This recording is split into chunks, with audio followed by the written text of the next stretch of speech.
Hier ist das erste deutsche Fernsehen mit den Tagesthemen.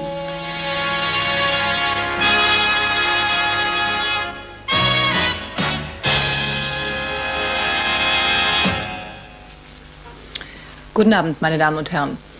Da hat es einen schweren Unfall in einem sowjetischen Kernkraftwerk gegeben, in Tschernobyl in der Ukraine, nördlich von Kiew. Aber aus dem Lande selbst kamen bisher nur dürftige Informationen. Es ist noch nicht einmal offiziell bekannt, wann das Unglück geschah. Vermutet wird der vergangene Samstag.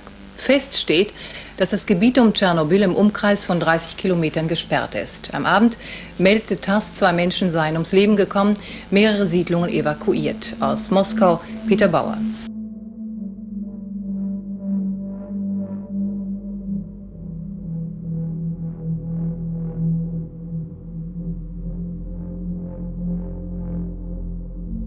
Das ewige Jetzt, Radioaktivität ist das ewige Jetzt.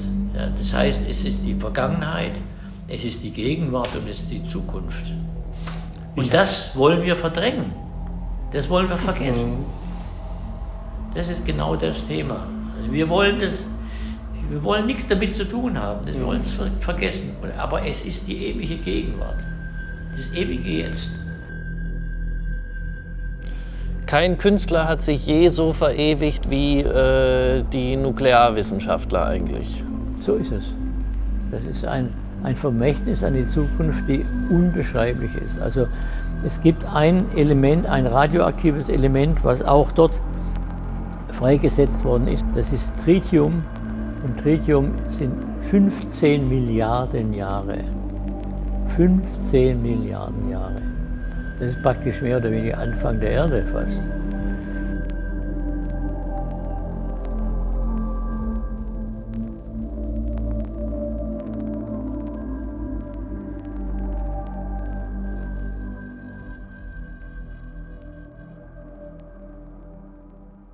Dieses Werk habe ich erst 1993 gemacht, beziehungsweise 1996, das heißt 10 Jahre nach Tschernobyl erst.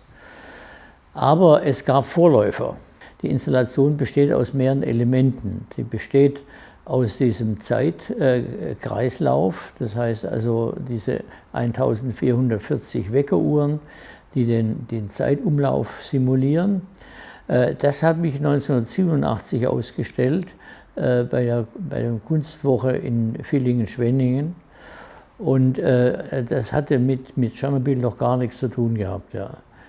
Und dann das Zweite war dann, dass ich diese Form, dieser Zeitumlauf, die habe ich dann kombiniert, 96, mit diesen Videos, die ich aus der Ukraine bekommen habe. Ich muss dazu sagen, Tschernobyl war nicht nur für mich, aber sogar für eine ganze Generation und auch für meine Familie ein ziemlich einschneidendes Erlebnis gewesen. Es war eine Zeit, die völlig konträr unserer Vorstellung von Zusammenleben war. Das heißt mit anderen Worten, man wurde misstrauisch gegenüber allem. Man war misstrauisch gegenüber der Politik, man war misstrauisch gegenüber dem Essen, man war misstrauisch gegenüber dem Wetter, man war misstrauisch, also das heißt, man war in allen Dingen verunsichert. Guten Abend, meine Damen und Herren. In dem sowjetischen Kernkraftwerk Tschernobyl ist es offenbar zu dem gefürchteten GAU gekommen, dem größten anzunehmenden Unfall. Auch 3 Tage nach dem Ausbruch ist der Nuklearbrand noch immer nicht unter Kontrolle. Herr Minister, ist eine Gefährdung der Bevölkerung der Bundesrepublik auszuschließen? Ja. Die Situation hat sich jetzt ein bisschen verändert. Die Windrichtung hat sich gedreht und wir bekommen jetzt praktisch nach Süddeutschland ganz schwach eine Ostkomponente. Das heißt, die Luft kommt direkt aus dem nördlichen Schwarzmeerraum in den nächsten Tagen zu uns. Die weitere Entwicklung hängt weitgehend davon ab, ob es Niederschläge geben wird und noch vorhandener radioaktiver Staub in der Luft in den Boden eindringen kann. Für Bayern wiederholte heute die Gesellschaft für Strahlen- und Umweltforschung die Empfehlung, Kinder nicht im Freien spielen zu lassen oder sie zumindest danach gründlich zu waschen. In Baden-Württemberg gibt es seit heute Morgen auf Märkten und den Großmarkthallen praktisch ein Verkaufsverbot für Blattgemüse aus dem Freilandanbau. Schon in den frühen Morgenstunden untersuchen die Beamten des Wirtschaftskontrolldienstes die Ladung der Obst- und Gemüsehändler auf erhöhte Radioaktivität. Spinat und Kopfsalat müssen tonnenweise beschlagnahmt werden. Viele Bauern bangen um ihre Existenz. Der Markt schließen ist das Allerbeste. Dann kriegen sie Hunger, dann kaufen sie es wieder. Weißt du das nicht? Dann kaufen sie es wieder. Dann können sie nicht einmal gucken, ob das jetzt verseucht oder verseicht ist. Aber das ist ja biologisch. Es gibt Eltern, die für ihre Kinder nicht nur das Notwendige, sondern das Beste tun wollen. Was raten Sie diesen Eltern? Diesen Eltern würde ich raten, ihre Kinder, ihre Kleinkinder mit Trockenmilch zu ernähren. Nur leben wir jetzt halt eben in diesem Strahlenfeld und es ist äußerst schwierig, hier Nischen zu finden, wo man dem entweichen kann. Unser Schicksal wird vorerst nicht nur vom Zufall, sondern auch von der Windrichtung abhängen. Allgemein war das so, dass diese Verunsicherung die gesamte Gesellschaft betroffen hat. Das heißt, also wie gesagt, speziell meiner Familie war so, meine Frau ist in der Zeit, wo die Wolke über Bayern war die in Bayern gewesen mit dem kleinen Kind. Ja. Und das Kind war draußen, es hat geregnet und sie hat bis heute auch noch Ängste, dass sie denkt, das hätte vielleicht noch Folgen. Das ist ja alles auch im Grunde genommen noch nicht aufgearbeitet. Aber wenn man weiß, dass in Weißrussland und speziell auch in der Ukraine so und so viel Kinder missgestaltet geboren sind, ja, und dann auch weiß, dass in Weißrussland unglaublich viel junge Frauen abgetrieben haben aus der Furcht, dass sie eventuell missgestaltete Kinder bekommen. Wenn man weiß, dass mindestens 40.000 von den Soldaten und den sogenannten Liquidatoren, die damals diese Trümmer in diesen zerstörten Reaktor geschüttet haben, dass von denen auch niemand mehr lebt oder beziehungsweise auch sie schwer krank sind, dann kann man sich erst vorstellen, was das für eine Katastrophe war. Ein wirklich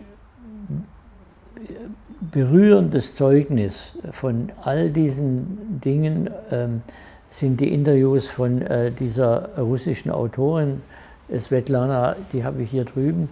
Das ist hier das, ja genau. Da sind Interviews drin von der Svetlana Aljewitsch und es sind Interviews drin von verschiedenen Leuten, also sagen wir mal von Polizisten, von Feuerwehrleuten, von Frauen, die dort gelebt haben, von Bäuerinnen, von einem Wissenschaftler. Es ist so unglaublich, wenn man das heute liest, sowas von berührend. Wir sind natürlich insofern wieder abgestumpft, weil dieser Krieg in der Ukraine natürlich oder der Krieg in Gaza alle Aufmerksamkeit auf sich richtet. Und wir sehen dann diese Problematik nicht. His lymph nodes had swollen to the size of hen's eggs. He wouldn't go to the doctor. I had to force him into the car. After the surgery, I had to feed him with a special syringe and grind his food. His colleagues were dying one by one. His eyes were not the same anymore, and he couldn't speak. His face was changing.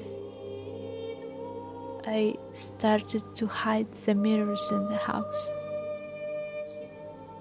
He wrote in his notebook that he wanted to see himself. I brought him the smallest mirror I could find. He looked in it, clutched his head and rocked back and forth on the bed. Those horrible, horrible last few weeks, he so much wanted not to die. It took him a year to die. I could never imagine that we would be apart.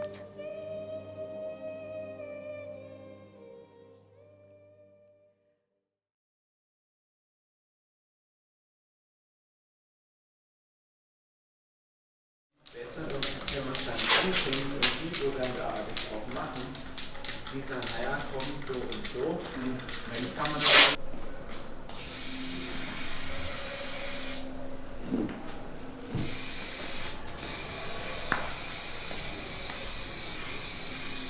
Also ich sehe Installation als Einmaligkeit, aber die Relikte der Installation, die schon mal gezeigt worden sind, kann ich wieder verwenden, ja, ich kann wieder recyceln, ja, und kann sie in einen anderen Kontext überführen.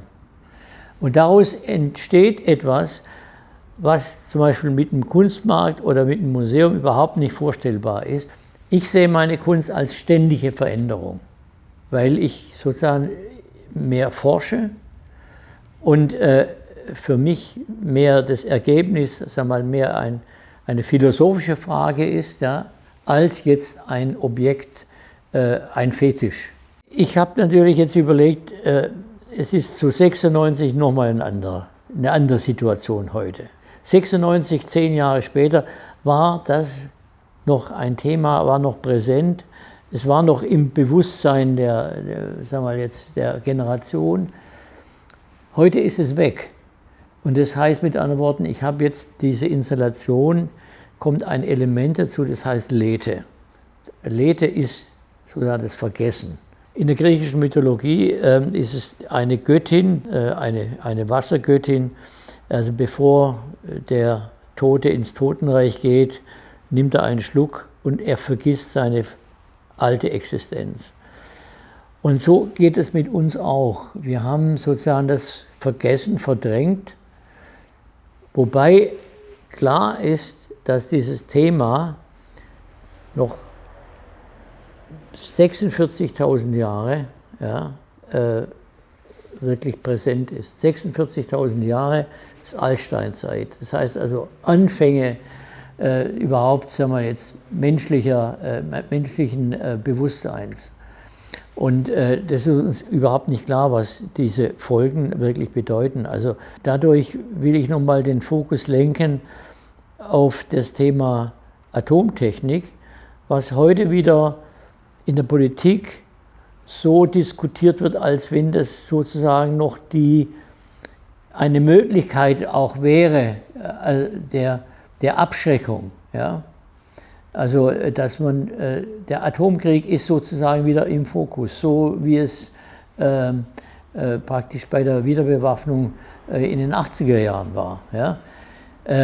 Und das ist unglaublich, weil diese Verdrängung, ja, ist so katastrophal. Das heißt also, das Vergessen, so der letzte Schluck, bevor man ins Jenseits geht, ist eigentlich im Grunde genommen die Situation, die wir heute haben. Wenn man gleichzeitig weiß, dass das größte Atomkraftwerk Saporischschja in der Ukraine, was jetzt durch die Russen besetzt ist, genutzt wird für ein Waffenlager und in dem Sinne, dass man weiß, das Waffenlager kann man nicht angreifen, weil sonst würde wieder eine nukleare Katastrophe drohen, dann weiß man, wie perfide wir sozusagen bedroht werden, ja, mit den übelsten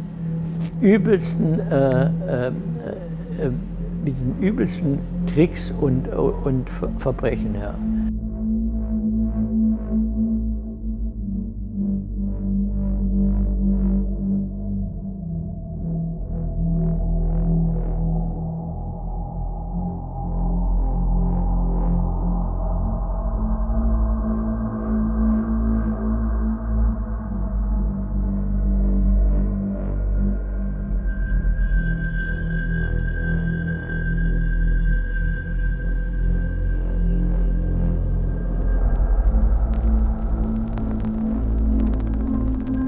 Das Kind vertraut den Eltern, der Bauer vertraut der Natur, der Ingenieur vertraut dem Plan und der Politiker vertraut der Lüge.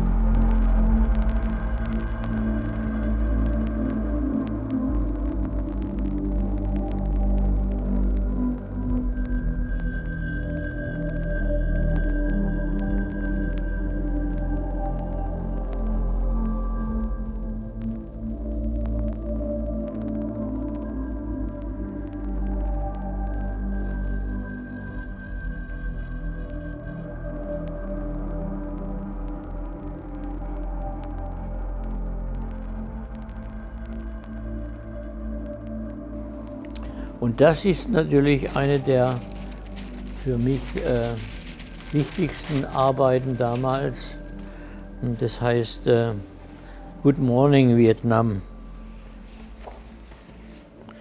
Also es ist diese Situation, die also in die alltägliche Meldung von dem Vietnamkrieg und sagen wir mal jetzt in einer die Banalität im Schrecken. Und warum ist das eine der wichtigsten Arbeiten für dich? Ja, weil es sowohl vom Kompositorischen, also ich habe dann sozusagen diese klassische Kompositionsform verlassen, bin auf die Serienebene gekommen, ja, die dann später zu den Sequenzen geführt hat. Das war einmal wichtig.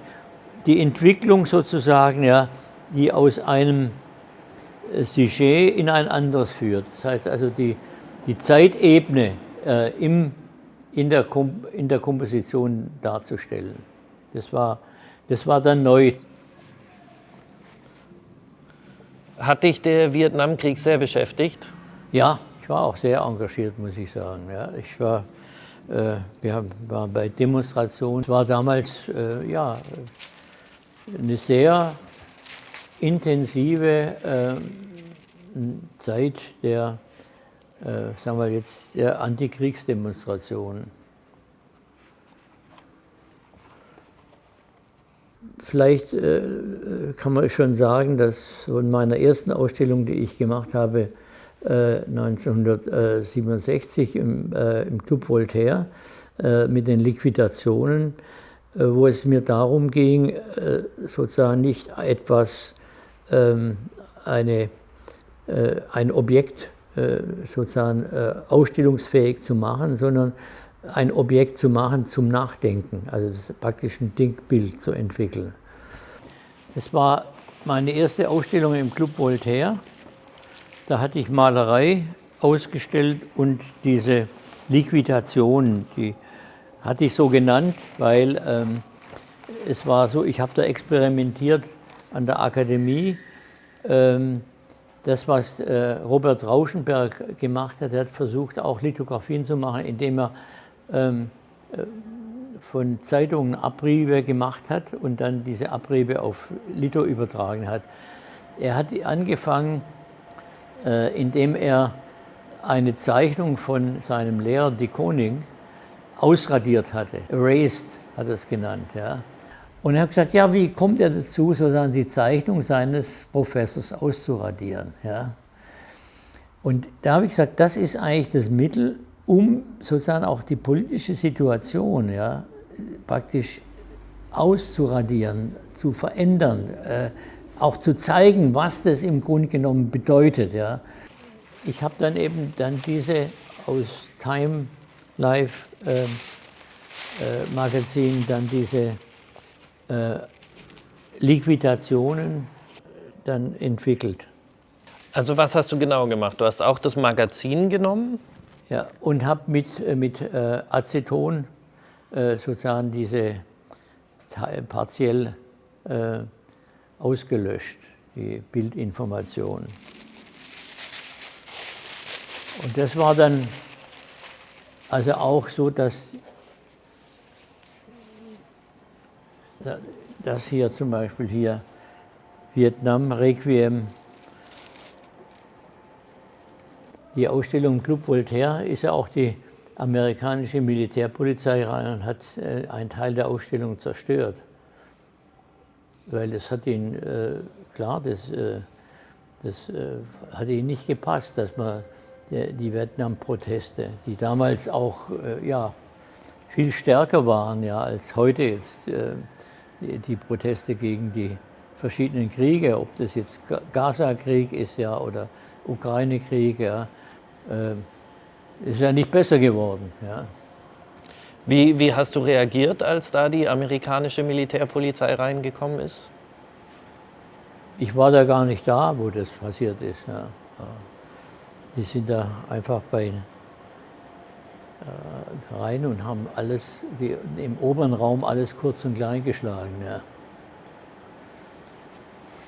Ich habe dann 86 beim Kunstpreis der Jugend in Mannheim habe ich ein Objekt ausgestellt, auch das war die Fahne von Vietcong. Ich habe, glaube ich, die Abbildung hier. Und da gab es auch einen Skandal, weil ich habe da ein Flugblatt verteilt, was sozusagen nicht gefallen hat, und ich wurde dann auch abgeführt aus der, das war dieses Objekt. Ja. Und daraufhin hat der Galerist Müller zu mir gesagt, du, das ist ganz toll, was du da machst. Ja. Da machen wir jetzt eine Ausstellung, mach jetzt da 20 Stück davon und dann stellen wir das Ding aus. Ich habe dann gesagt, ich habe überhaupt kein Interesse, 20 Stück zu machen. Ja, ich mache keine Objekte sozusagen so wie Butter oder Margarine, sondern die Objekte sollen zum Denken anregen und nicht irgendwie zum Konsum. Ja. Es war von Anfang klar, dass ich nicht in eine Warenproduktion einsteigen wollte. Ja. Ich wollte eine Reflexion. Also ich habe gesagt, mein Leben besteht darin, dass ich reflektiere, warum bin ich da, in welcher Situation ist, was kann ich verändern. Das war für mich wichtig. Und deswegen ist auch meine künstlerische Arbeit auch nicht zu trennen von meiner kuratorischen, ja, oder von meiner journalistischen oder wie auch immer man das nennen mag. Ja. Das heißt mit anderen Worten, mir geht es nicht darum,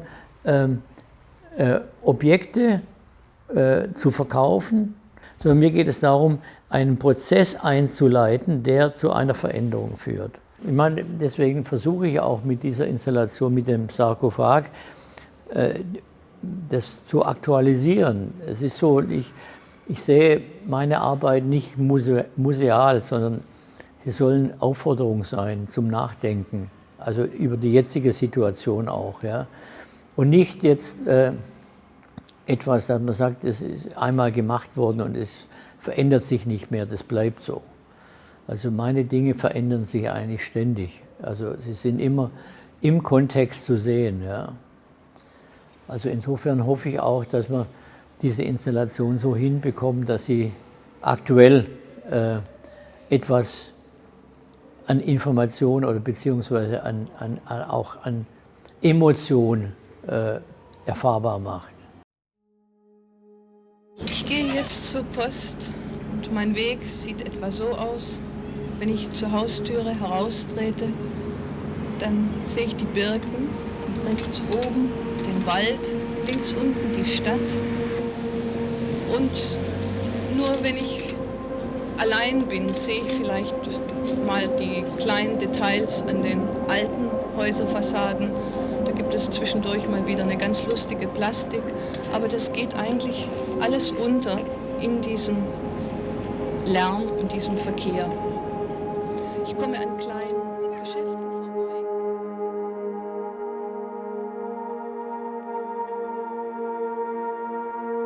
Video hat einen viel direkteren Zugang zu den Menschen gehabt.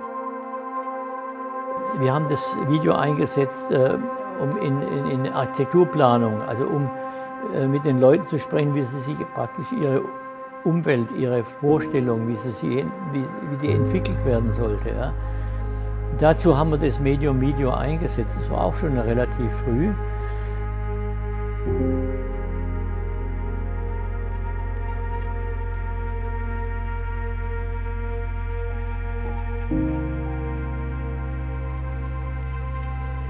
Das waren die Hintergründe, warum dann diese Installation also symbolisch entstanden ist. Deine erste Videoinstallation? Ja, das war meine erste Videoinstallation. Ja, die Installation ist hier im Aufbau und die wird wieder so aussehen, wie sie damals auch war. 1978. Damals waren wir in Griechenland und ich war mit dem Zelt auch zum Teil unterwegs. Und die Quelle, das war ganz in der Nähe von unserem Haus damals. Und das ist sozusagen der Ursprung, dass wir eigentlich im Grunde genommen Nomaden in der Zeit sind. Zelt ist das nomadische Element, was in dieser Installation gegenüber dem technischen Element steht. Also ich war damals kurz vorher noch beim Fernsehen bei der Abendschau und habe natürlich auch die Arbeiter beim Fernsehen kennengelernt und wusste, aber war schon relativ früh dran, mit Video zu arbeiten. Und das Faszinierende war eben, dass da ganz andere Ergebnisse möglich waren. Das heißt also, man hat ganz andere freiere Formate entwickelt, die nicht im Fernsehen möglich waren.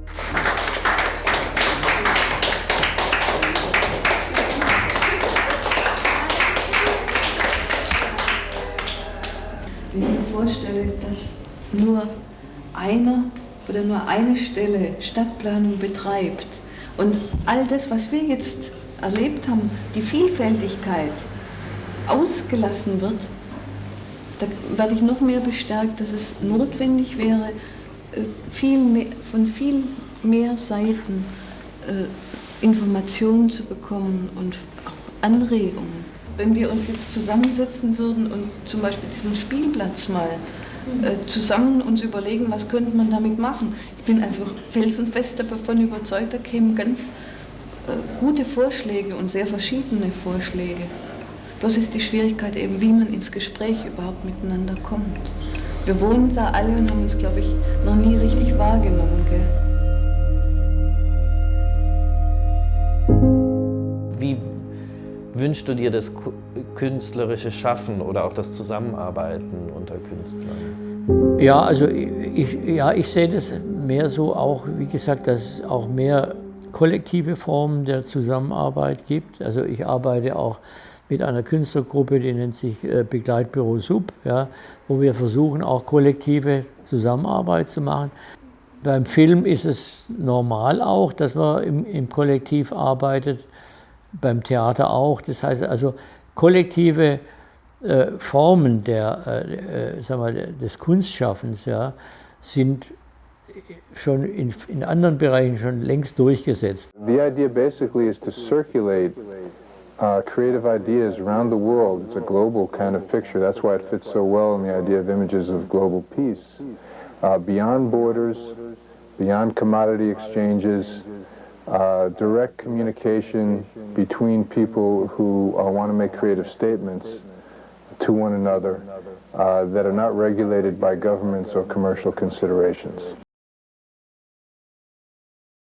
Die Autorenschaft ist bei Mail Art so, dass es um die Kommunikation geht. Das heißt also, die Mail Art Künstler bestehen auch nicht darin, dass sie ihre Originale wieder bekommen, sondern die Originale verbleiben dann bei dem Aussteller. Ja. Das heißt mit anderen Worten, es ist eine ganz bewusste Kunst, die auf Kommunikation zielt und nicht auf Objekthaftigkeit, also nicht auf Fetisch. Ja. Das heißt also, wenn man das verlässt, ja, also wenn man nicht mehr an den Fetisch des Objektes glaubt, dann kommt man auch zur kollektiven Zusammenarbeit.